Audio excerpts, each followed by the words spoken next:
everything is depend on your think. If your think is positive, then get result and also be positive. अगर हमारी सोच positive है तो परिणाम भी कैसे होंगे? पॉजिटिव होंगे, सकारात्मक होंगे। एक छोटे से एग्जाम्पल से मैं आपको बताना चाहूँगा कि हाथी का बच्चा होता है। जब वह बच्चा होता है तो एक रस्सी से उसे बांधा जाता है और उस रस्सी को उस समय वह हाथी तोड़ नहीं सकता और उस समय वह प्रयास करता है। कोई भी व्यक्ति प्रयास तभी करता है जब उसकी शुरुआत होती है, उसके बाद परिणाम के साथ वो समझौता कर लेता है। हाथी के बच्चा भी यही काम करता है, शुरुआत में कोशिश करता है उस बंधन से मुक्ति पाने के लिए, लेकिन उस समय चूंकि उस रस्सी को वह तोड़ नहीं सकता और धीरे धीरे दिन प्रतिदिन वो डेली जब कोशिश करता है तो एक दिन हार मान लेता है और उसके दिमाग में यह बात बैठ जाती है कि मैं इस रस्सी को कभी भी नहीं तोड़ सकता। जब वह हाथी बड़ा हो जाता है और तब भी उस रस्सी को वह तोड़ने की कोशिश नहीं करता, इस वजह से वह रस्सी को कभी तोड़ भी नहीं पाया। जिस रस्सी से वह बंधा होता है उसी रस्सी के साथ वो बनता है, जब तक वह मरता है तब तक उसी रस्सी से बंधा रहता है और कभी भी वह उस रस्सी को नहीं तोड़ पाया। आप खुद सोच के देखो, क्या जब वह विशालकाय बड़ा हाथी बन गया था तो क्या उस समय वह उस रस्सी को तोड़ नहीं सकता था क्या? जी हाँ, उस रस्सी को तोड़ सकता था। अगर देरी थी तो किस बात की थी? उसकी कोशिश करने की थी, लेकिन वह कभी कोशिश किया ही नहीं। हम विद्यार्थी जीवन में भी ऐसा ही होता है। हम शुरुआत में हम एग्जाम देते हैं और शुरुआत में जब हमें सफलता नहीं मिलती है तो हम उस परिणाम के साथ समझौता कर लेते हैं और अपने जहन में बैठा लेते हैं कि मेरा सिलेक्शन नहीं होगा बिकॉज ऑफ ड्यू टू हम कह सकते हैं कि मैथ में मेरी कमजोरी है, मैथ नहीं आती, रीजनिंग नहीं आती, जीके नहीं आती, इंग्लिश नहीं आती। जिस भी चीज में हम अपने आप को कमजोर मानते हैं उसको हम कमजोर मान लेते हैं। उस कमजोरी को दूर करने के बजाय उससे हम समझौता कर लेते हैं। तो मेरे प्यारे विद्यार्थियों, कभी भी आपको असफलताओं के साथ समझौता नहीं करना है बल्कि उनका निवारण ढूंढ के हमें आगे बढ़ना है। अगर हम ऐसा करते हैं, अगर हम परिणाम सकारात्मक चाहते हैं तो हमें उससे पहले हमें पॉजिटिव सोचना पड़ेगा। जैसा हम सोचेंगे वैसा जीवन में हमको मिलेगा, क्योंकि कहा जाता है everything is depend on your think. जैसा आप सोचोगे वैसा आपको मिलेगा। नमस्कार दोस्तों, मैं डॉक्टर मोनेश वर्मा आपके अपने यूट्यूब चैनल पर हार्दिक स्वागत करता हूं। हमने पिछले वीडियो में प्रॉफिट एंड लॉस यानी कि लाभ और हानि डिस्कस कर रहे थे और उसका पार्ट 1 जो बेसिक था वो हमने पिछले वीडियो में देखा था। इस वीडियो के माध्यम से हम आज इसका पार्ट 2 यानी कि थोड़ा सा आगे की हम बात करेंगे, लेवल 2 की हम बात करेंगे। तो चलिए बिना विलंब किए कॉपी पेन उठा लीजिए और शुरू करते हैं आज की क्लास।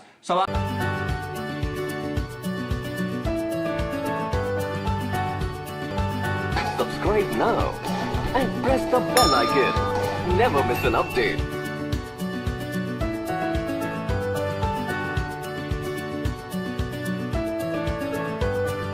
सवाल नंबर 16 हमने कर चुके थे पिछले वीडियो में। आज हम देखेंगे पहला सवाल और सवाल नंबर कौन सा होगा? 17 होगा। चलो देखते हैं। सवाल नंबर 17 आपकी स्क्रीन पर मेरे बगल में आ चुका है, देखिएगा। जिन विद्यार्थियों ने पहला वीडियो नहीं देखा है, आई बटन जो ऊपर आ रहा है इस पर आप क्लिक करेंगे तो आपको निश्चित रूप से आपका पहला वीडियो का लिंक मिल जाएगा। तो आप वहां से आप पहला वीडियो देख लीजिएगा, जिससे कि आपका बेसिक क्लियर हो जाएगा। अगर मान लीजिए आपको मन में यह है कि मुझे तो बेसिक आता है, फिर भी मेरी आपसे एक बार विनती है कि एक बार जरूर आप पूरा वीडियो देखें। निश्चित रूप से आप ज्ञान का क्या होगा, रिकॉल होगा, जो कि बहुत जरूरी है कॉन्सेप्ट को क्लियर करने के लिए, डे बाय डे अपने ज्ञान में निखार लाने के लिए। कभी भी आपको गलती से ये नहीं सोचना है कि मुझे तो ये चीज आती है। जब व्यक्ति ये सोच लेता है कि मुझे तो ये चीज आती है, उस क्षण से ही वह अपने आगे बढ़ने के रास्ते बंद कर लेता है। तो ये रास्ते हमारे लिए कभी बंद नहीं होने चाहिए, यह रास्ते हमारे लिए हमेशा खुले रहने चाहिए। तो चलिए शुरुआत करते हैं।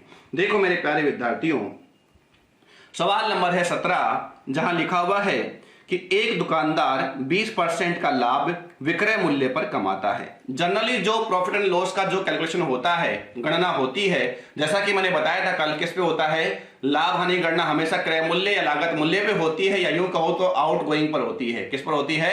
आउट गोइंग पर होती है। लेकिन यहां पर जो गणना है किस पे कर दिया है? विक्रय मूल्य पे कर दिया है। और आपसे पूछा है तो बताइए क्रय मूल्य पर उसका लाभ क्या होगा, यानी कि एक्चुअल जो प्रॉफिट है, वास्तविक जो लाभ है वह क्या होगा? ये सवाल मैं आपसे पूछना चाह रहा है। तो मेरे प्यारे विद्यार्थियों, करते हैं सवाल को सोल्व। देखो क्या लिखा हुआ है, जो प्रॉफिट है, जो लाभ है वह कितना है, तो आप कहेंगे लाभ है यहाँ पर कितना 20%, 20%। लाभ कितना है 20% है, और 20% का लाभ है, 20% का लाभ है। इसके फ्रैक्शन वैल्यू आप जानते हैं कितना होता है, 1/5 होता है, 1/5 होता है। लेकिन अगर यहां पर ये सब नहीं देता, विक्रय मूल्य पर कमाता है, अगर ये नहीं बोलता तो हम यहां 5 रुपए क्या मानते, सीपी मानते, क्रय मूल्य मानते, लागत मूल्य मानते। लेकिन यहां पर क्या बोल दिया है कि गणना किस पे करता है, विक्रय मूल्य पे करता है। यानी कि जो 5 रुपए है, जो 5 रुपए है यह सीपी ना होकर क्या है, ये एसपी है, और 1 रुपए क्या है, इसका प्रॉफिट है। क्लियर है? यानी कि 5 रुपए में बेचा है और 5 में बेचने पर लाभ कितना कमाया है, 1 रुपए। तो आप मुझे बताओ, जब किसी वस्तु को 5 में बेचकर 1 का लाभ कमाया जाता है तो उस वस्तु को कितने बेचा होगा, वो 5 में, और खरीदा कितने में होगा, 4 में। तो सीपी और एसपी का जो रेशियो है वह कितना है, 4:5 है, 4:5 है। ठीक है? तो सवाल में आपसे पूछ क्या रहा है, लाभ प्रतिशत पूछ रहा है। सवाल में क्या पूछा है, लाभ परसेंट पूछ रहा है। तो मेरे प्यारे विद्यार्थियों, जैसा कि सवाल में पहले से कह दिया गया था कि लाभ कितने का था, 1 रुपए का था, लेकिन गणना किस पे कर रखा था, पहले ये एसपी पर, जबकि गणना होती किस पर है, सीपी पर, करवा भी किस पे रहा है, सीपी पर। यानी कि यहाँ पर 1 का लाभ किस पर होगा, 4 पर होगा, गुणा किससे कर दोगे, 100 से, और आंसर हमारा कितना आ जाएगा, 25%, 25% इस सवाल का जवाब होगा। और ये हमें कहाँ दिखाई दे रहा है, ऑप्शन बी में दिखाई दे रहा है। मुझे उम्मीद है कि इससे आसान सवाल कहीं नहीं मिलेगा इस टाइप में, और इससे आसान सवाल हो नहीं सकता। तो ये सवाल हमको समझ में भी आ गया होगा। मुझे आगे बढ़ना चाहिए। देखो करते हैं नेक्स्ट सवाल। सवाल नंबर है आपका 18, जहां दिया गया है दीपक एक वस्तु को बेचकर 30% का लाभ कमाता है। इसे क्रय मूल्य के स्थान पर विक्रय मूल्य पर गणना की जाए तो लाभ प्रतिशत कितना होगा। यानी कि अभी जो कैलकुलेशन है, अभी जो गणना है वो किस पे कर रखा है, क्रय मूल्य पे ही कर रखा है। किस पे कर रखा है, क्रय मूल्य पर ही कर रखा है। लेकिन सवाल बोल क्या रहा है कि यदि हम गणना विक्रय मूल्य पर करें तो लाभ कितना होगा, ये सवाल में डिस्कस करना चाहता है। मेरे प्यारे विद्यार्थियों, बहुत आसान सवाल है। 30% का लाभ है, और 30% का लाभ किस पर है, क्रय मूल्य पर है। 30% के फ्रैक्शन वैल्यू कितनी होगी, 3/10 होगी, जिसमें 10 क्या है, सीपी है, 3 क्या है, प्रॉफिट है, क्या है, प्रॉफिट है, लाभ है। यानी कि 10 में खरीदा और 10 में खरीद कर 3 का लाभ प्राप्त करके बेच दिया, तो अगर उसका सीपी आपका 10 रुपए है और 3 का लाभ कमाता है तो कितने में बेचा होगा, 13 में बेचा होगा। यानी गणना हमें 10 पर नहीं करनी, किस पर करनी है, विक्रय मूल्य पर करनी है। विक्रय मूल्य कितना है, 13 रुपए है, और लाभ कितना कमाता है, 3 रुपए का लाभ कमाता है। लाभ की गणना किस पे करता है, विक्रय मूल्य पे करता है। विक्रय मूल्य कितना निकाल लिया, 13 निकाल लिया, गुणा किससे कर दोगे आप, 100 से।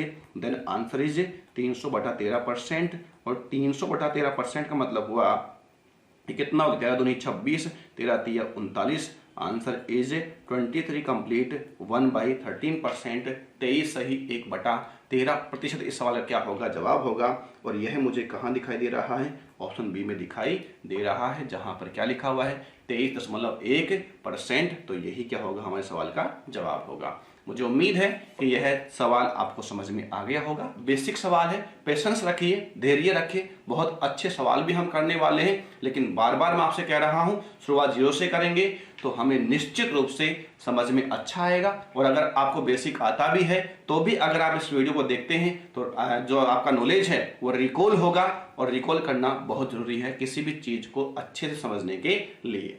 बढ़ते हैं आगे मेरे प्यारे विद्यार्थियों नेक्स्ट सवाल की ओर, जहां दिया गया है सवाल में कि एक दुकानदार एक वस्तु को 600 रुपए में बेचता है। Selling price of this article is 600 rupees.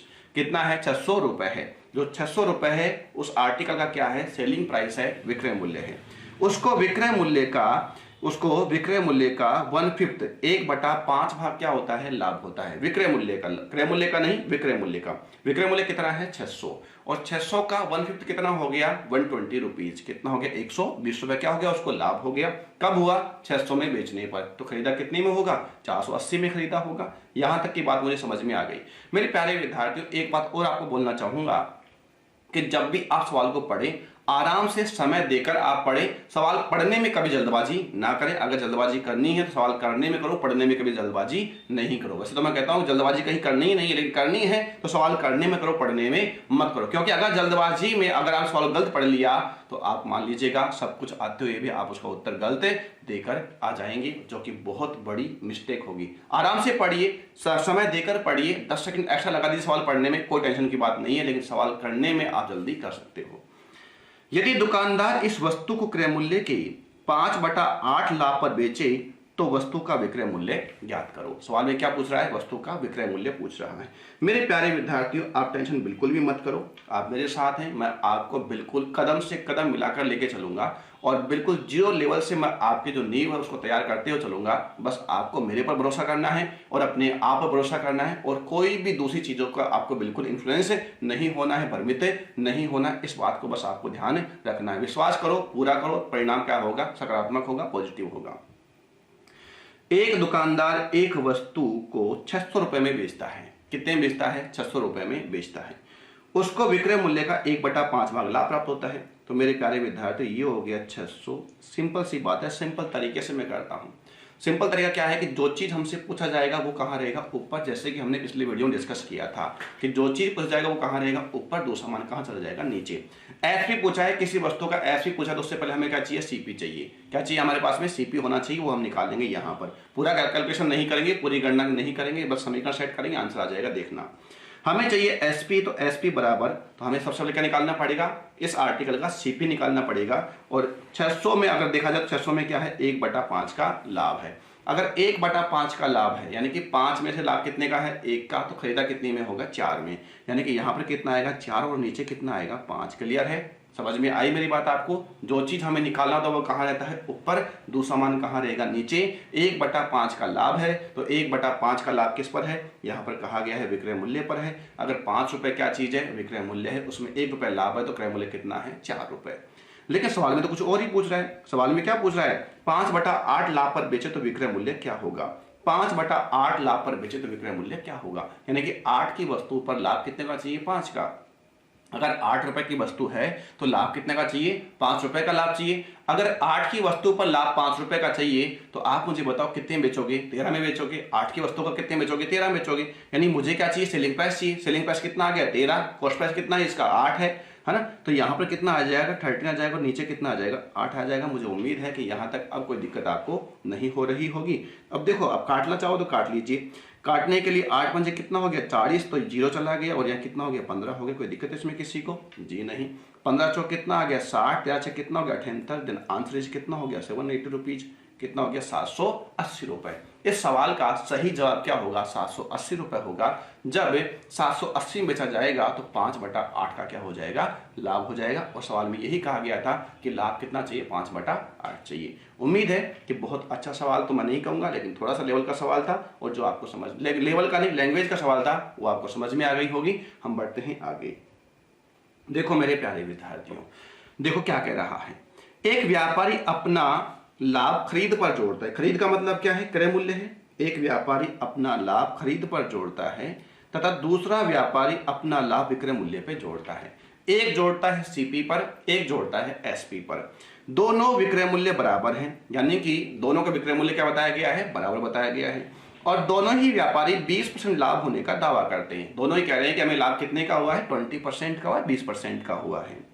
दोनों के लाभ का अंतर 85 रुपीज है, 85 रुपए है। तो प्रत्येक का विक्रय मूल्य बताओ। हमसे क्या पूछ रहा है? सेलिंग प्राइस पूछ रहा है। देखो मेरे प्यारे विद्यार्थियों, हम करते हैं, आसान सवाल है, आराम आराम से हम करते हैं। लाभ कितना बताया गया? 20% बताया गया है। कितना बताया गया है? 20% बताया गया है। और 20% का फ्रैक्शन वैल्यू कितना होता है? 1/5 होता है, 1/5 होता है। लेकिन एक बार तो 5 रुपए क्या है? सीपी है, और अगली बार क्या है? एसपी है। और दोनों बारी लाभ कितने का है? 1 का है। क्लियर है? दोनों बारी लाभ कितने का है? 1 का है। ये है पहला व्यापारी और ये है दूसरा व्यापारी। यहां लिखता हूं मैं सीपी और यहां लिखता हूं मैं एसपी। यहां पर पहले क्या आएगा? ये 5 रुपए क्या है? जब जो व्यापारी क्रय मूल्य पर गणना कर रहा है और लाभ 1/5 है, तो 5 रुपए उसके लिए क्या बनेगा? सीपी बनेगा। तो 5 रुपए क्या है? सीपी। तो बेचा कितने में? 1 का लाभ प्राप्त किया है ना, तो कितने बेचेगा? 6 में बेचेगा। लेकिन दूसरा व्यापारी गणना किस पे करता है? विक्रय मूल्य पे करता है, और विक्रय मूल्य पर गणना करके लाभ कितना कमाता है? 1/5 का लाभ कमाता है। यानी कि 5 रुपए क्या है उसके लिए? सेलिंग प्राइस है। 5 रुपए क्या है उसके लिए? सेलिंग प्राइस है। और 5 में बेचने पर लाभ कितने का है? 1 का है। तो खरीदा कितने में होगा? 4 में होगा। मुझे उम्मीद है कि आपको समझ में आ रही होंगी मेरी बातें। मैं कोशिश कर रहा हूं आपको आराम से समझाने की, स्पीड को भी मैं कंट्रोल करने की कोशिश कर रहा हूं ताकि आपको अच्छे से अच्छे समझ में आए। धीरे धीरे स्पीड हम बिल्कुल आगे बढ़ाएंगे जैसे आपकी डिमांड होगी। अगर डिमांड नहीं होगी तो आप इसी स्पीड से आगे बढ़ते रहेंगे। ठीक है, आज देखो अभी कोई एग्जाम है नहीं, आराम से आप पढ़िए, और एग्जाम है तो भी कोई टेंशन की बात नहीं है, आराम से पढ़िए, क्योंकि हमें हमेशा बिलीव करना चाहिए क्वालिटी में। मैं हमेशा कहता हूं don't believe in quantity, believe always in quality. कभी भी आप मात्रा में भरोसा मत करो, हमेशा भरोसा किस में करो? गुणात्मक करो। यदि हम एक दिन में 20 सवाल कर रहे हैं तो वो भी समझ में आना चाहिए, और अगर एक दिन में हम कोई बड़े 2 सवाल कर रहे हैं तो वो भी समझ में आना चाहिए। मुद्दा ये नहीं है कि हम कितना पढ़ रहे हैं, मुद्दा ये है कि हम जो पढ़ रहे हैं वो सही पढ़ रहे हैं, ऑथेंटिक पढ़े, और वो हमें आना भी चाहिए। ये नहीं कि हम देख तो सब कुछ लिया लेकिन हमें कुछ नहीं आया, टीचर को बहुत कुछ आया। टीचर से कोई मतलब नहीं, अगर उसको बहुत कुछ आता है तो भी अच्छी बात है, नहीं आता है तो भी अच्छी बात है, क्योंकि हमें एग्जाम किसको देना है? स्टूडेंट को देना है, विद्यार्थी को देना है। तो विद्यार्थी को जब आएगा तभी जाकर पार पड़ेगी। तो मेरे प्यारे विद्यार्थियों, यहां पर सीपी कितना है? 5 रुपए, और एसपी कितना है? 6 रुपए, 6 रुपए पहले व्यापारी के लिए, दूसरे के लिए कितना है? 4 रुपए, और यहां पर कितना है? 5 रुपए। सवाल ने एक शब्द कहा था कि विक्रय मूल्य क्या होना चाहिए? बराबर होना चाहिए। लेकिन क्या अभी विक्रय मूल्य बराबर है? तो आप कहेंगे जी नहीं सर, यहां विक्रय मूल्य बराबर नहीं है, क्योंकि यहां तो कितना बताया गया है? 6 रुपए, और यहां कितना बताया गया है? 5 रुपए। क्या ये बराबर है? नहीं। तो बराबर करने के लिए आप क्या कर देंगे? रेसिप्रोकल मल्टीप्लाई कर देंगे, पारस्परिक गुणा कर देंगे, तो आपका क्या हो जाएगा? वहां दो चीजें वो बराबर हो जाएंगी। कैसे? देखो लाइक दैट, ये कितना है? 2, और ये कितना है? 3। अगर मुझे इन दोनों को बराबर करना है तो इनको रेसिप्रोकल गुणा कर दो, इसको गुणा इससे कर दो, इसको गुणा इससे कर दो।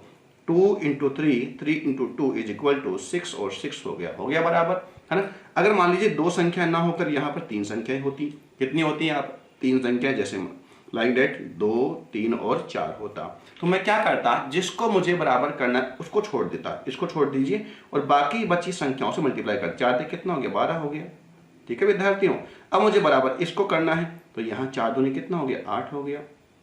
अब मुझे बराबर इसको करना है 4 को, तो 3 दूनी कितना हो गया? 6 हो गया। अब आप देखो 12 दूनी कितना हो गया? 24, 24 हो गया। 8 अभी कितना हो गया? 24 हो गया। 6 चौक कितना हो गया? 24 हो गया, बराबर हो गया।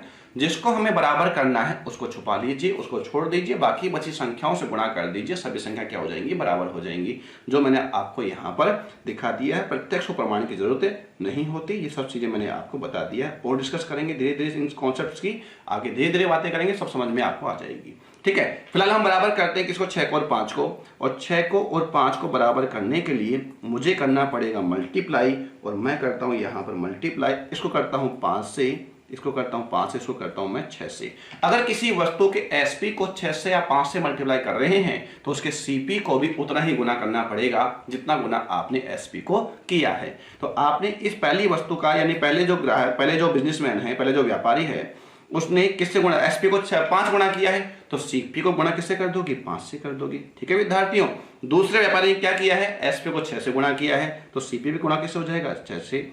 अब बात करते हैं डिफरेंस किसका दे रखा है? प्रॉफिट का दे रखा है। किसका दे रखा है? प्रॉफिट का दे रखा है। इसने 25 में वस्तु खरीदी है, 30 में बेचा है, तो इसका लाभ तो कितना है? 5 रुपए का है। क्लियर है विद्यार्थियों? यहाँ कितना है? 24 रुपए, और यहाँ बेचा कितने में है? 30 में है, तो कितना आ गया? यहाँ पर 6 रुपए आ गया है। आराम से ध्यान से देखो, जल्दबाजी मत करो, बार बार कह रहा हूं मैं, आप जल्दबाजी मत करो। आपका आंसर आ गया है तो भी आप आराम से ध्यान से देखो। मेरा उद्देश्य सब विद्यार्थियों को साथ में लेके चलने का है, तो मेरा उद्देश्य सफल होने के लिए जिनको आता है वह मेरे साथ थोड़ा सा बने रहें, इंतजार करें।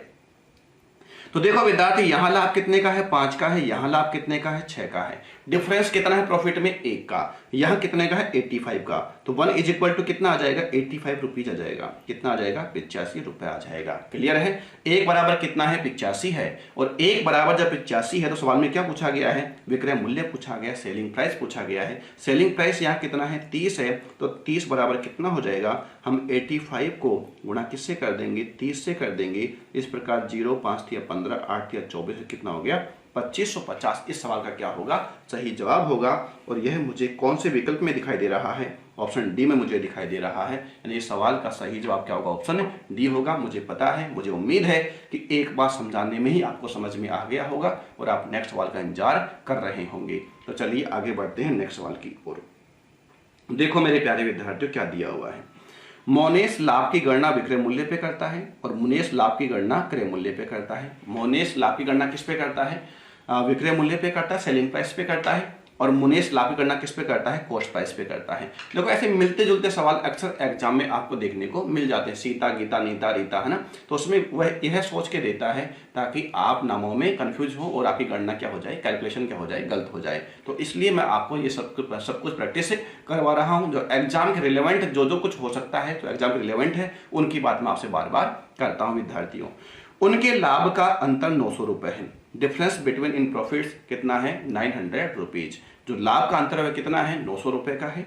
यदि दोनों वस्तुओं का विक्रय मूल्य बराबर हो तथा मोनेश को 50% और मुनेश को 40% लाभ का दावा करते हो तो विक्रय मूल्य ज्ञात करो। पिछले सवाल में प्रॉफिट भी बराबर था और विक्रय मूल्य भी बराबर था। यह विक्रय मूल्य तो बराबर है लेकिन प्रॉफिट परसेंट बराबर नहीं है। मोनेश को लाभ कितना हो रहा है, 50% पर। मुनेश को लाभ किस पे हो रहा है, सेलिंग प्राइस पर। मुनेश को लाभ कितना है, 40% का। उसको लाभ किस पे हो रहा है, किस पे हो रहा है, क्रय मूल्य पे और कॉस्ट प्राइस पे हो रहा है। ठीक है, तो चलिए करते हैं सवाल को, समझने की आप कोशिश करो। दो व्यक्ति हैं, एक है मोनेश और दूसरा कौन है, मुनेश। State clear. और मोनेश को लाभ जो बता रहा है वो बता रहा है कितना, 50%। 50% दुनिया जानती है 1/2 होता है। 50% is equal to 1/2 and 40% is equal to 2/5। Clear, state clear. चलो देखो अब क्या कह रहा है, अब ये कह रहा है कि यहां लिखा मैंने CP और यहां लिखा मैंने SP। मोनेश गणना किस पे करता है, तो मोनेश गणना करता है किस पर, तो आप कहेंगे कि मोनेश गणना करता है SP पर। तो ये 2 रुपए है, ये क्या चीज है, SP है। 2 रुपए क्या है, SP है। अगर 2 रुपए SP है और 2 रुपए में बेचने पर 1 का लाभ कमाया है तो खरीदा कितने में होगा, 1 में। मुझे उम्मीद है कि यह बात आपको समझ में आ गई होगी। जो मुनेश है वह गणना किस पे करता है, कॉस्ट प्राइस पे। यानी कि 2/5 का लाभ हुआ, लाभ किस पर हुआ, कॉस्ट प्राइस पर होते। 5 रुपए क्या चीज है, उसकी कॉस्ट प्राइस है। तो 7 रुपए क्या हो जाएगा, उसका सेलिंग प्राइस हो जाएगा। State clear. अब चूंकि यहाँ विक्रय मूल्य बराबर है तो मुझे यहाँ गुणा करना पड़ेगा विक्रय मूल्य बराबर करने के लिए। तो हम कर देते हैं यहाँ मल्टीप्लाई। ठीक है विद्यार्थियों, हम कर देते हैं यहाँ पर मल्टीप्लाई। मैंने कहा था इसको गुणा यहाँ कर देना, इसको गुणा यहाँ कर देना। चूंकि सेलिंग प्राइस को आप किसी से गुणा कर रहे हो तो उसी से गुणा आपको CP को भी करना पड़ेगा। यहाँ किससे, 7 से, और यहाँ किससे, 2 से। अब बात कर लेते हैं, यहाँ डिफरेंस दे रखा है किसका, प्रॉफिट का। तो देखो मेरे प्यारे विद्यार्थी, जो प्रॉफिट है वो हम देखते हैं कितने का हुआ है। तो यहाँ बता रखा है जो प्रॉफिट है, देखो यहाँ 7 में खरीदा, 14 में बेचा तो लाभ कितने का हुआ, 7 का हुआ। ठीक है, लाभ कितने का हुआ है, 7 का। 10 की वस्तु 14 में बेचने पर लाभ कितने का हुआ, 4 का हुआ। एक को लाभ कितने का हुआ है, 7 का, और दूसरे को लाभ कितने का हुआ है, 4 का। तो लाभ का जो डिफरेंस है कितने का है, 3 का है। जो डिफरेंस है प्रॉफिट का वह कितने का है, 3 का है। जबकि सवाल में कितना बताया गया है, 900 का। तो जो 300 रुपए है किसके बराबर है, 900 के बराबर है। तो एक किसके बराबर होगा, 300 रुपए के बराबर होगा। एक किसके बराबर होगा, 300 रुपए के बराबर होगा। सवाल में क्या पूछा गया है, विक्रय मूल्य, और ये कितना है, यहाँ पर 14 इकाई है, 14 यूनिट है। तो 14 किसके बराबर होगा, 14 कितना हो गया, 42। तो इस सवाल का जो सही जवाब होगा वह कितना होगा, 4200 या 4200। तो यहाँ पर जो सही जवाब होगा वो कौन सा होगा, ऑप्शन B होगा, 4200। मुझे उम्मीद है कि यह कॉन्सेप्ट आपको समझ में आ गया होगा। 2 सवाल हमने किए इस टाइप के और आपको समझ में आ गया है। चलिए मेरे प्यारे विद्यार्थियों, आगे बढ़ते हैं नेक्स्ट सवाल की ओर। और सवाल क्या है देखिएगा, आप समझने की कोशिश कीजिएगा। गणिका किसी वस्तु का विक्रय मूल्य उसके उत्पादन की लागत से 25% अधिक निश्चित करती है। गणिका किसी वस्तु का जो विक्रय मूल्य है उसके उत्पादन की लागत से 25% अधिक निश्चित करती है। अगर उत्पादन का 100% है, उत्पादन यानी कि लागत मूल्य 100% है, तो उसका जो सेलिंग प्राइस वो कितना हो जाएगा, 125% हो जाएगा। क्लियर है, कोई दिक्कत है इसमें किसी को, जी नहीं। यदि उत्पादन की लागत 20% बढ़ जाए, जो 100% थी वह कितनी हो जाए, 120% हो जाए, और उसका विक्रय मूल्य 10% बढ़ा दी जाए। पहले कितना था, यहाँ पर 125% था, अब कितना बढ़ गया है, इसका 10% बढ़ गया है। तो कितना बढ़ गया, 12.5 बढ़ गया है। तो कितना हो जाएगा, 137.5% हो जाएगा। ठीक है, तो उसका लाभ परसेंट क्या होगा। देखो मेरे प्यारे विद्यार्थियों, देखते हैं सवाल को क्या ये कह रहा है, समझने की आप कोशिश करो, समझने की आप कोशिश करो। अच्छा, यहाँ पर क्या कह रहा है कि यहाँ पर कह रहा है कि पहले लाभ कितना था, 25% का था। कितने का था, 25% का था। और 25% का अगर ये बता रहा है तो कितना कर दोगे आप, 1/4 कर दोगे। 1/4 यानी कि सीपी कितना यूनिट है, 4 यूनिट है, तो एसपी कितना हो जाएगा, 5 हो जाएगा। वही है 100% और 125%, वही है, कोई दूसरी बात नहीं है। 25 चौक 100, 25 5 125, वही बात है। लेकिन यहाँ क्या कह रहा है कि उसकी उत्पादन की लागत कितनी बढ़ गई, 20%। आप एक काम करो, यहाँ 400 मान लो और यहाँ कितना मान लो, 500 मान लो। कैलकुलेशन इजी करने के लिए सब कुछ किया जाता है, बाकी कोई मतलब की बात है नहीं। यहाँ कितना है 400 और यहाँ कितना है 500, तो यहाँ पर कितना बढ़ गया है 20%, तो इसका कितना हो जाएगा 120% हो जाएगा। और ये इसका जो सीपी है वह कितना हो जाएगा, 480 रुपये हो जाएगा। इस सीपी है और ये क्या है एसपी। इस डेट क्लियर, कोई दिक्कत है इसमें किसी को कि जो सीपीओ कितना बढ़ गया है, 20% बढ़ गया, 20% इंक्रीज हो गया है, तो कितना हो गया है 120% हो गया है। किसका, 400 का। 400 का 120% कितना हो गया, 480 रुपीज हो गया, 480 रुपये हो गया। एसपी बढ़ गया, एसपी कितना बढ़ गया 10%। एसपी कितना बढ़ गया है 10% बढ़ गया है, तो 10% बढ़ गया है तो कितना हो गया है यहाँ पर 110% हो गया है, 110% हो गया। किसका, 500 का, तो यह कितना हो गया 550 रुपये। कितना हो गया विद्यार्थी, 550 रुपये। क्लियर है, ठीक है। अच्छा, यहाँ पर है 480, यहाँ पर है 550, तो यहाँ पर जो 480 रुपये की वस्तु को कितने बेच रहे हो, 550 में बेच रहे हो, तो लाभ कितना कमा रहे हो, 70 रुपीज का लाभ कमा रहे हो। कितना का लाभ कमाया आपने, 70 रुपये का लाभ कमाया। कमाया किस पर, 480 पे कमाया। गुणा किससे कर दोगे, 100 से कर दोगे। 0 से 0 काटो, आप इसको काट लो किससे, तो आप काट लो यहाँ पर ये आ गया 24 और ये आ गया है 35, 2 से काट दिया। ये आ गया है 12 और ये आ गया है 5, 5 5 हो गया 25, बच गया 2, 5 थे 15 और 2 कितना हो गया 17/12, 12 एकम 12 कितना बच गया 5, 55, 12 चौके 48, 14% समथिंग। और जब मैं यहाँ पर देखा सवाल को, ऑप्शंस को भी एक बार नज़र में डाल दिया था, इसलिए हम आगे नहीं करेंगे और इस सवाल का सही जवाब क्या बताएंगे, 14.6%। कितना, 14.6% का मुझे क्या हो गया यहाँ पर लाभ प्राप्त हो गया है। पूरा करने की जरूरत नहीं है, थोड़ा स्मार्ट वर्क करो तो आंसर आ जाएगा ऑप्शन ए 14.6%। क्लियर है दोस्तों, बढ़े हम आगे, चलते हैं नेक्स्ट सवाल की ओर। देखो क्या कह रहा है ये सवाल में कहा गया है, एक व्यापारी 5 घोड़े व 10 गाय 10,000 में खरीदता है। एक व्यापारी है जो 5 घोड़े और 10 गाय 10,000 में खरीदता है। वह प्रत्येक घोड़े को 15% के लाभ पर और प्रत्येक गाय 10% की हानि पर बेचता है। यदि उसे पूरे सौदे पर 375 रुपये का लाभ होता है तो प्रत्येक गाय व प्रत्येक घोड़े का क्रय मूल्य क्या होगा, ये सवाल में आपसे पूछना चाह रहा है। देखो विद्यार्थियों, इस सवाल को हम 3-4 तरीके से कर सकते हैं, लेकिन बिल्कुल बेसिक पे जाएंगे तो आप बोर हो जाएंगे, तो बिल्कुल बेसिक तो हम नहीं करेंगे, लेकिन थोड़ा बेसिक हम अवश्य करेंगे, जरूर करेंगे।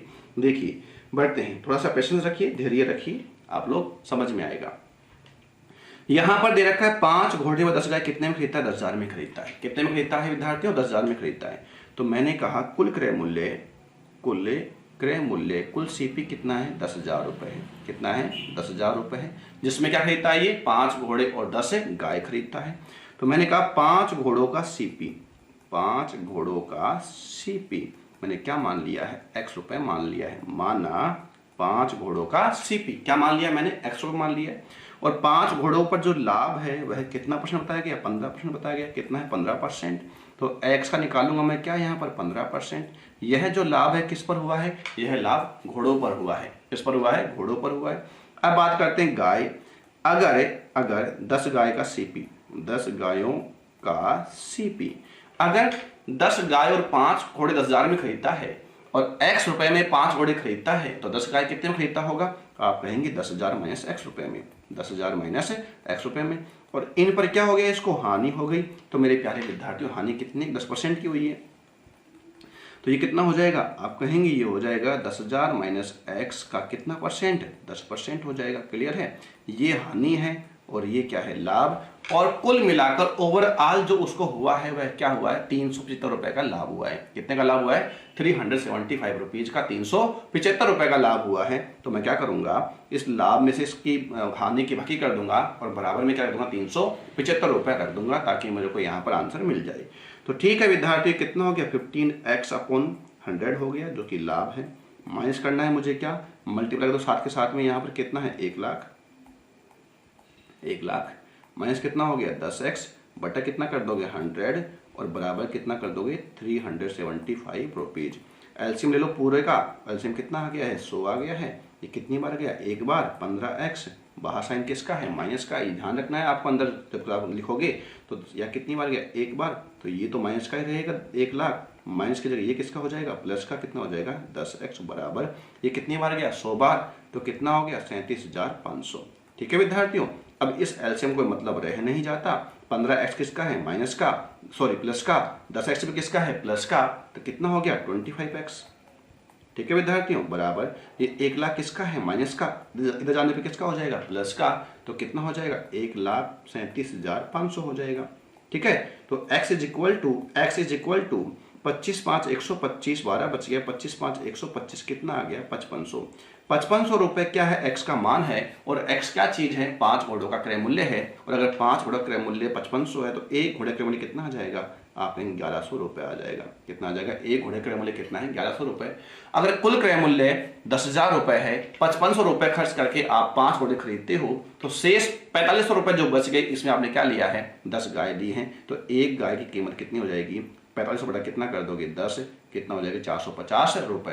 यानी एक गाय की कीमत कितनी है 450 रुपए, और एक घोड़े की कीमत कितनी है 1100 रुपए। और ये मुझे कहाँ दिखाई दे रहा है ऑप्शन ए में, इसलिए इस सवाल का सही जवाब क्या होगा ऑप्शन ए होगा। यह है मैंने आपको पूरा प्रोसेस बताया है, बेसिक बताया है, लेकिन आपको इस तरीके से बिल्कुल भी नहीं करना है। कैसे करना है देखो विद्यार्थियों, मैं आपको इसका M2 बता रहा हूँ, एक और मेथड आपको बता रहा हूँ, और M2 क्या कहता है आप थोड़ा सा ध्यान से देखो, थोड़ा सा समझने की आप कोशिश करो। यहाँ पर टोटल सीपी कितना है 10,000 रुपये, तो टोटल सीपी अब कितना है 10,000 रुपये, यानी कि 10,000 रुपये खर्च करके 10,000 रुपये खर्च करके कोई व्यक्ति क्या खरीदता है 5 घोड़े खरीदता है और 10 गाय खरीदता है, 5 घोड़े और 10 गाय। ठीक है विद्यार्थियों, 5 तो घोड़े खरीदता है और 10 गाय खरीदता है। वह घोड़ों को बेचता है लाभ पर, कितने लाभ पर 15% के लाभ पर, 15% के लाभ पर, और गायों को बेचता है हानि पर, कितने हानि पर बेचता है 10% की हानि पर। ओवरऑल जो उसे प्राप्त होता है वह प्राप्त होता है क्या 375 रुपए का लाभ, 375 रुपीज का क्या होता है प्रॉफिट होता है, लाभ होता है। अगर ये परसेंट में है 15% में है 10% में है, तो ये जो बीच की जो वैल्यू है यह भी परसेंट में ही होनी चाहिए। तो 375 रुपए का जो लाभ हुआ है ये किस पर हुआ है टोटल सीपी पर, वह कितना था 10,000 गुणा किससे कर दोगे 100, तो कुल जो लाभ हुआ है वह कितने का हुआ है 3.75% का। टोटल जो लाभ है वो लाभ है तो प्लस लगा दो ताकि दिक्कत नहीं आए, लाभ कितने का है 3.75% का, और मैं यहाँ पर क्या कर दूंगा वज्र बाकी कर दूंगा। विद्यार्थी यहाँ पर गलती कर बैठता है बाकी करते समय। देखो 15 में से गया 3.75 है तो कितना आ गया 11.25 आ गया। यहाँ तो कोई दिक्कत नहीं, विद्यार्थी को दिक्कत है तो यहाँ पर 10 में से कितना निकाल देगा 3.75 निकाल देगा, जो कि गलती होगी उसकी। यहाँ पर 10 में से 3.75 निकाल कर वो बोल देगा 6.25, जबकि 6.25 नहीं होगा। क्यों नहीं होगा, क्योंकि ये किसका है माइनस का और ये किसका है प्लस का, और बीच में साइन किसका आएगा माइनस का। निकालने का मतलब क्या है, बाकी मतलब क्या माइनस है, तो दोनों माइनस माइनस क्या होंगे यहाँ पर प्लस होंगे। तो यहाँ पर कितना हो जाएगा 13.75, कितना हो जाएगा 13.75। ठीक है, पॉइंट से पॉइंट उड़ा दो और काट दो। तो 25 से काटा 25 5 125, 25 5 125, 25 चौक 100, 25 5 125। तो रेशो कितना आ गया, रेशो आ गया है 55:45। 55 अनुपात कितना आ गया है 45। आप काटो तो और काट लो, लेकिन काटने से कोई फायदा इसमें है नहीं। क्यों नहीं, आप 5 से काट लोगे आपसे 11 आ जाएगा, 9 आ जाएगा, लेकिन उससे मतलब है नहीं। क्यों नहीं है, 55 और 45 मुझे कितना दिखाई दे रहा है 100 दिखाई दे रहा है, और यहाँ कितना था 10,000, और अगर यहाँ 10,000 था, अगर यहाँ कितना था 10,000 था, तो 100 बराबर कितना हुआ 10,000 और 1 बराबर कितना हुआ 100, और 1 बराबर 100 है तो 55 बराबर कितना है 5500, और 45 बराबर कितना है 4500। इससे क्या लेकर आया 5 घोड़े, इससे क्या लेकर आया 10 गाय। एक घोड़ा कितने का है 1100 का, एक गाय कितने के 450 रुपए की। है कोई दिक्कत इसमें, बिल्कुल आसान तरीके से मैंने आपको बताने की कोशिश करी है, और मुझे उम्मीद है कि यह तरीका आपको पसंद भी आया होगा सॉरी, और समझ में भी आपको आया होगा। आप चाहें तो एक तरीका और है, तरीका तो खैर यही है, तो लिखने का तरीका अलग है, तो आप इस तरीके से भी कर सकते थे। कैसे, देखो मेरे प्यारे विद्यार्थियों समझने की कोशिश करो। 10,000 रुपये खर्च किया, 10,000 रुपये खर्च करके वो क्या लेकर आया 5 घोड़े और 10 गाय लेकर आया। क्या लेकर आया 5 घोड़े लेकर आया, 5 घोड़े और 10 गाय लेकर आया। घोड़ों पर बता रखा है 15% का लाभ, गायों पर बता रखा है 10% की हानि। मैं ये कह रहा हूं कि यदि वह 10 के 10,000 रुपए, यदि वह 10,000 रुपए घोड़ों पर खर्च कर लेता है पूरे ही, तो 15% का लाभ के हिसाब से लाभ कितना होता? 1500 रुपए का लाभ होता। अगर वह सारे पैसे घोड़े पर खर्च करता तो लाभ कितने का होता? 1500 रुपए का होता। यदि पूरे पैसे वह गाय पे खर्च करता तो हानि कितने की होती? आप कहते 1000 रुपए की हानि होती। लेकिन मेरे प्यारे विद्यार्थियों, आप खुद सवाल में सोच कर देखो, बताओ कि क्या उसे लाभ 1500 को हुआ है? जी नहीं। क्या उसे हानि 1000 की हुई है? जी नहीं। तो यहाँ पर प्रॉफिट कितने का हुआ है? 375 रुपए का। कितने का हुआ है? 375 रुपए का। यह बात किसमें किया मैंने? रुपए में। यह बात मैंने किस में किया? रुपए में। तो यह बात भी किस में कर रहा हूं मैं आपसे? रुपए में। इसलिए सवाल में यहाँ क्या था? 15% था। यहाँ क्या था? 10% था। तो यहाँ भी कितना आया था? 3.75% आया था। अब आप बदलबाकी कर लो आराम से। तो देखो यह तो कितना आ गया था? 1375 आ जाएगा। ये कितना आ जाएगा? 1125 आ जाएगा। सिंपल आगे तो वही है। ये कितना आएगा? 5500 आ जाएगा। 55 काटोगे ना, और ये कितना आ जाएगा? 4500 आ जाएगा। इससे कितनी लाया? 10। इससे कितनी लाया? 5। यहाँ कितना हुआ? 1100। और यहाँ कितना हुआ? 450। क्लियर है? आगे तो सेम सवाल है, आगे तो सेम सवाल है। ऑप्शन ए हमारा क्या रहेगा? इसका आंसर रहेगा। आगे बढ़ते हैं नेक्स्ट सवाल की ओर।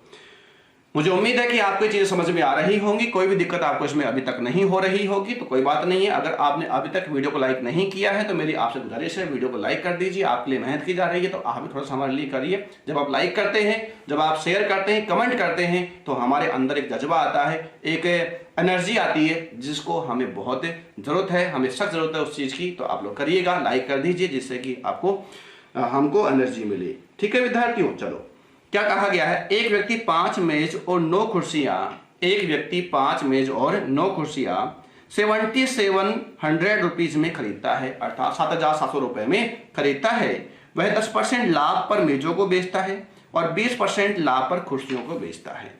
यदि सभी मेजों और कुर्सियों को बेचने पर उसका लाभ कितना है? 1040 रुपए है।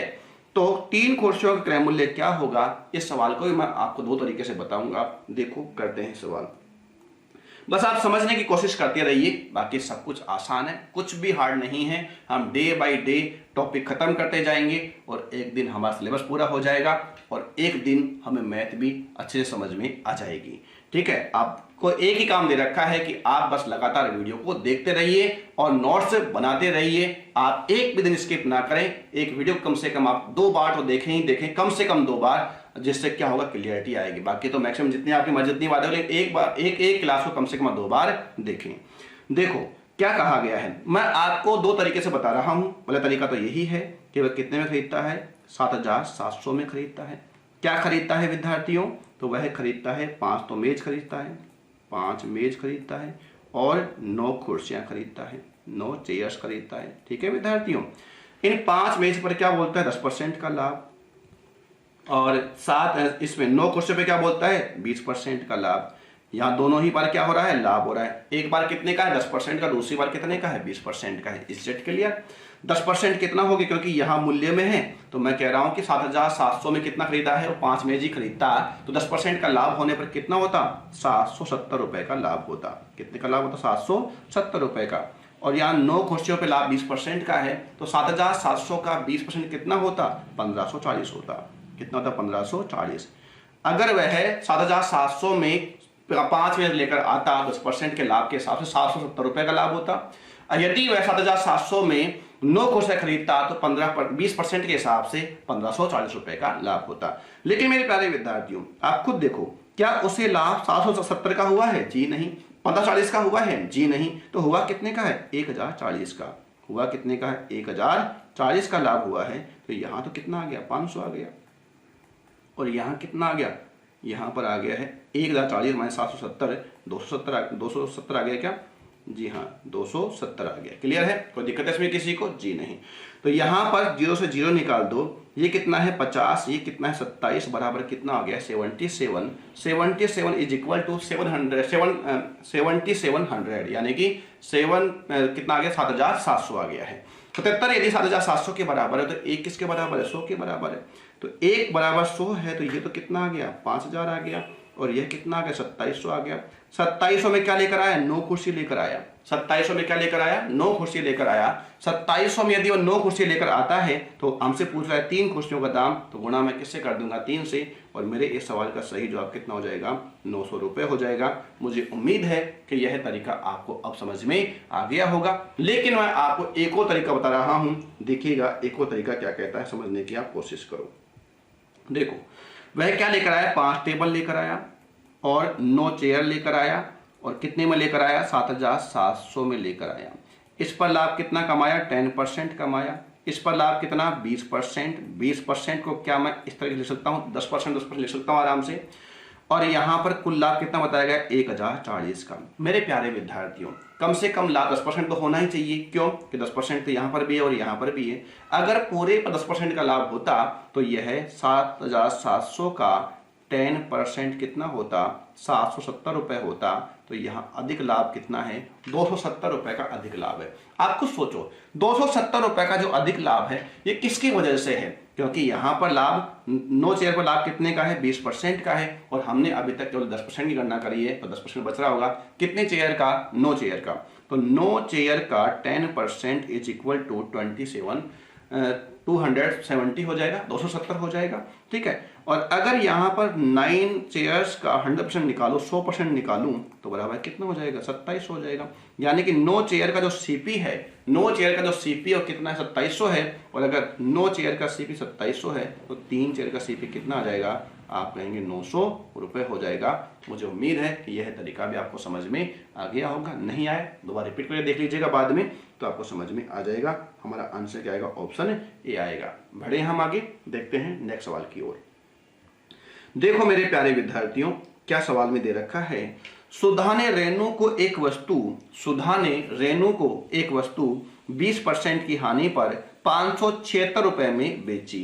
रेनू ने उसके परिवहन पर 224 रुपए की राशि खर्च की और इसे रघु को ऐसी कीमत पर बेचा, किसने, रेनू ने बेचा है किसको, रघु को ऐसी कीमत पर बेचा जिससे सुधा को 24% का लाभ प्राप्त होता।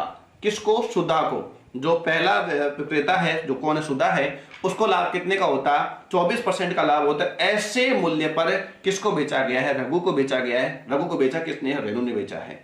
तो रेनू के लिए लाभ प्रतिशत ज्ञात करो। मेरे प्यारे विद्यार्थियों, अगर रेनू का मुझे लाभ चाहिए तो मुझे रेनू का सीपी भी चाहिए, रेनू का एसपी भी चाहिए, कि कितने में खरीदा, कितने में रेनू ने बेचा। देखो आगे बढ़ते करते हैं सवाल को 16, चिंता ना करें। देखो कौन कौन है, और ये सवाल एसएससी सीजीएल प्री 2019 का है। एसएससी सीजीएल 2019 का पूछा गया सवाल है। अच्छा सवाल मैं सिखाऊंगा थोड़ा सा। देखो मुझे किसका चाहिए, तो मुझे यहाँ पर रेनू का सीपी चाहिए और रेनू का ही क्या चाहिए, मुझे एसपी चाहिए। रेनू ने ये वस्तु खरीदा कितने में था, 576 में, और 576 में खरीदने के बाद परिवहन पर खर्चा कितना किया, 224 का। तो रेनू के लिए जो सीपी है कितना है, 800 रुपए है। क्लियर है विद्यार्थियों, रेनू के लिए सीपी कितना है, 800 रुपए है। अच्छा, और रेनू ने किसको बेचा है, रघु को बेचा है। रघु किस कीमत पे बेचा है, जिस कीमत पर सुधा को कितना लाभ होता, 24% का लाभ होता।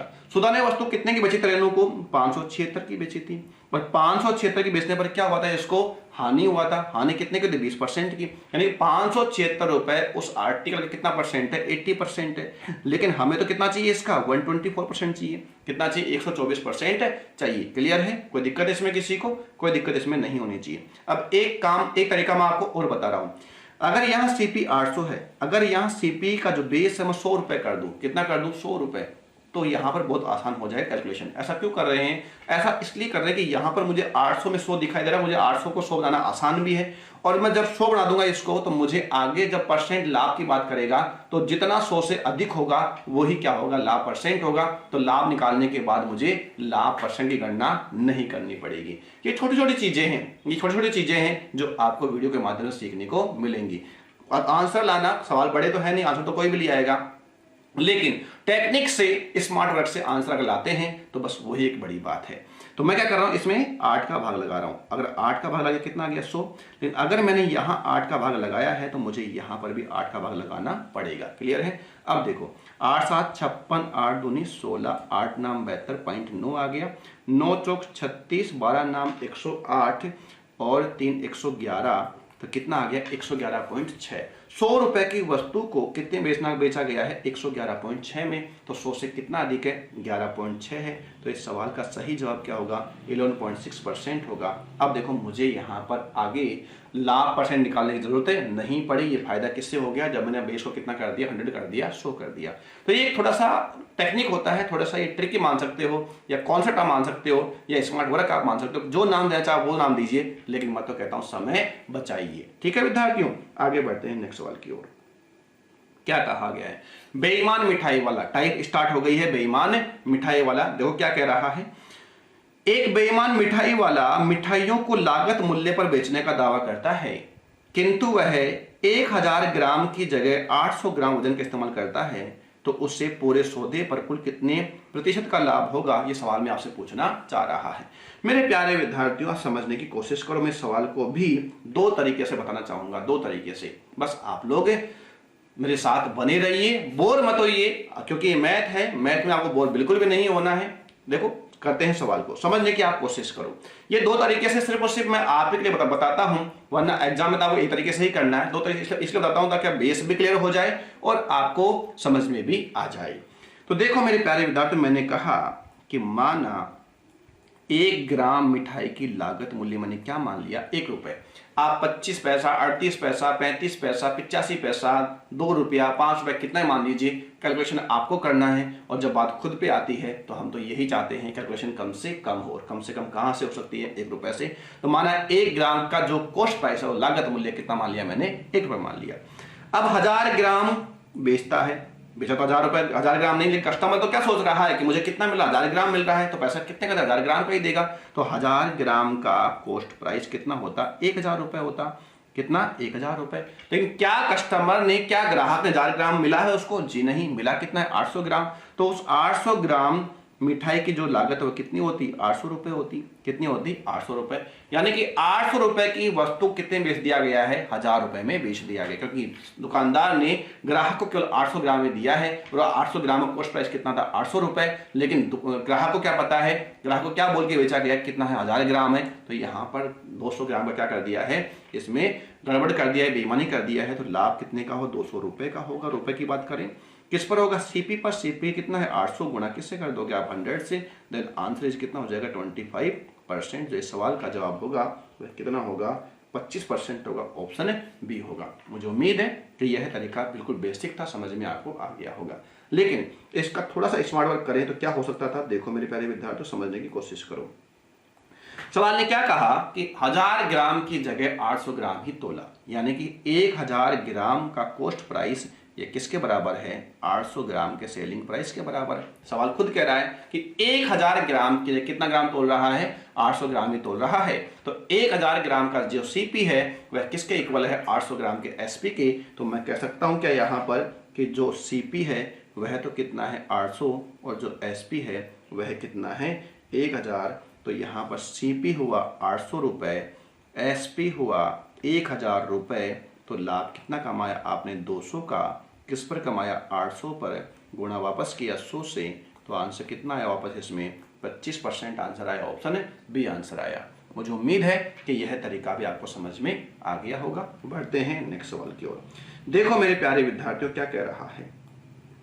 बोला गया है एक बेईमान दुकानदार अपनी वस्तुओं को 10% लाभ पर बेचता है। 10% लाभ तो वह बोलकर कमा रहा है, 10% लाभ तो बोलकर कमा रहा है। पिछले में क्या था कि क्रय मूल्य के बराबर, क्रय मूल्य पर ही बेचा है, वहां तो लाभ कितना बताएगा? 0% का। लेकिन यहां पर 10% का लाभ तो वह बोलकर कमा रहा है, लेकिन वह बेईमानी भी करता है। और क्या करता है?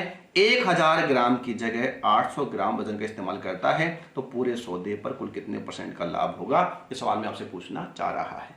देखो मेरे प्यारे विद्यार्थियों, समझने की आप कोशिश करो, समझने की आप कोशिश करो। मैं वही कहूंगा कि माना 1 ग्राम मिठाई की लागत कितनी है? 1 रुपए है। ठीक है, तो 1000 ग्राम मिठाई की जो लागत है वह कितनी होगी? 1000 रुपए होगी। कितनी होगी? 1000 रुपए होगी। और बेचा कितना है? 800 ग्राम है। 800 ग्राम की लागत कितनी है? 800 रुपए है। कितनी है? 800 रुपए। लेकिन 10% का लाभ तो वह बोल के कमा रहा है। तो किस पे कमा रहा है? तो आप कहेंगे कि जो ग्राहक खरीद रहा है उस पर ही कमा रहा है। ग्राहक खरीद कितना रहा है? 1000 ग्राम खरीद रहा है। तो 1000 ग्राम का कितना % निकालोगे? 10% निकालोगे। यानी जो ग्राहक को कितना पे करेगा? तो ग्राहक पे करेगा 1100 रुपए। ग्राहक ने कितना पे किया है? 1100 रुपए। लेकिन क्या उसको 1000 ग्राम वस्तु मिली है? तो नहीं, 1000 ग्राम नहीं मिली है। मिली कितनी है? 800 ग्राम। यानी कि 800 रुपए का जो 800 रुपए की जो वस्तु थी उस पर ये कितना ले लिया? 1100 रुपए ले लिया। तो कमाया कितना? 300 रुपए। और 300 रुपए किस पर कमाया है? 800 पर। गुणा किससे कर दोगे? 100 से। 0 से गया 0, 300 का आधा 150, 150 का आधा 75, 75 का आधा 37.5। इसलिए इस सवाल का सही जवाब कितना होगा? 37.5% होगा। बेसिक तरीके से मैंने आपको बताने की कोशिश करी है। लेकिन आप तो स्मार्ट स्टूडेंट्स हैं, तो आप कैसे करेंगे? देखो, वो भी मैं आपको बता देता हूं कैसे करेंगे आप लोग। देखो, 10% का लाभ तो बोल कमा रहा है, तो मैं कह सकता हूं यहां पर 1100 ग्राम का जो सीपी है यह किसके बराबर है? 800 ग्राम के एसपी के बराबर, क्योंकि वह 800 ग्राम ही तोलता है। 10% का लाभ वो कमाता है बोलकर, तो 1000 कितना हो जाएगा? 1000 करंटली कितना होगा? 100 ग्राम होगा। तो 1100 ग्राम का जो सीपी है वह किस पे के बराबर है? 800 ग्राम के एसपी के बराबर है। सीपी कितना हुआ? 800, एसपी कितना हुआ? 1100, लाभ कितने का हुआ? 300 का। किस पर हुआ? 800 पर। गुणा किससे करोगे? 100 से। आंसर कितना बताओगे? 37.5%। और ये मुझे कहाँ दिखाई दे रहा है? ऑप्शन बी में दिखाई दे रहा है। मुझे उम्मीद है कि यह आपको समझ में आ गया है। आगे बढ़ते हैं नेक्स्ट सवाल की ओर। देखो मेरे प्यारे विद्यार्थियों, क्या कह रहा है सवाल में? कहा गया है कि एक बेईमान दुकानदार अपनी वस्तुओं को लागत मूल्य पर बेचने का दावा करता है। हर टाइप का सवाल दिया जाएगा, आप चिंता बिल्कुल भी ना करें, क्योंकि हम केवल यहाँ पर 50, 60, 100 सवाल से प्रॉफिट एंड लॉस खत्म नहीं कर रहे हैं। हम कम से कम 250 प्लस, लगभग ये मान के चलना 250 से ज्यादा तो हम करने ही वाले हैं। 300 क्वेश्चंस भी हम कर सकते हैं। तो हर टाइप का सवाल, हर वेरिएशन का सवाल लिया जाएगा। बिल्कुल भी टेंशन ना लें, आपका बस एक ही काम है, मेरे साथ लगातार बने रहना है। किंतु एक त्रुटिपूर्ण तराजू का प्रयोग में लाता है और 25% का लाभ कमाता है। वह किलोग्राम की जगह, किलोग्राम मतलब 1 किलोग्राम, वह 1 किलोग्राम की जगह कितने ग्राम वजन के उपयोग में लाता है? सवाल में हमसे पूछना चाह रहा है। मेरे प्यारे विद्यार्थियों, आप समझने की कोशिश कीजिएगा। लाभ कितना है? लाभ है 25%। जो कॉन्सेप्ट मैं आपको बताना चाह रहा हूं वो क्लियर हो जाएगा तो सब कुछ समझ में आपको आ जाएगा। लाभ कितना है? 25% है। 25% का लाभ है। 25% का लाभ किस पे कमाता है? 1/4 पे कमाता है। 1/4 पे कमाता है। अच्छा ये बताओ, लाभ ये मूल्य पे कमा रहा है क्या? जी नहीं। अगर लाभ मूल्य पे कमाता तो 4 रुपए यहां पर क्या होता? सीपी, और 1 रुपए क्या होता है यहां पर? प्रॉफिट। लेकिन आप खुद सोचो कि यहां पर लाभ किस पे कमा रहा है? वजन में गड़बड़ी करके।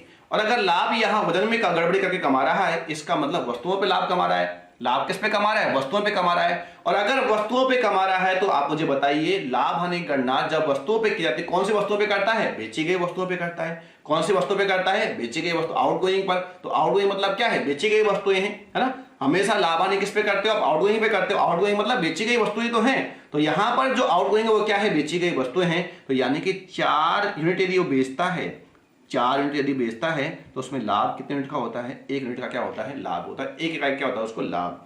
तो बेचा कितना? 4 यूनिट। बेचा कितना? 4 यूनिट बेचता है। तो लाभ कितने का हुआ है? लाभ कितने का? 1 यूनिट का है। तो खरीदा कितना होगा? 5 यूनिट।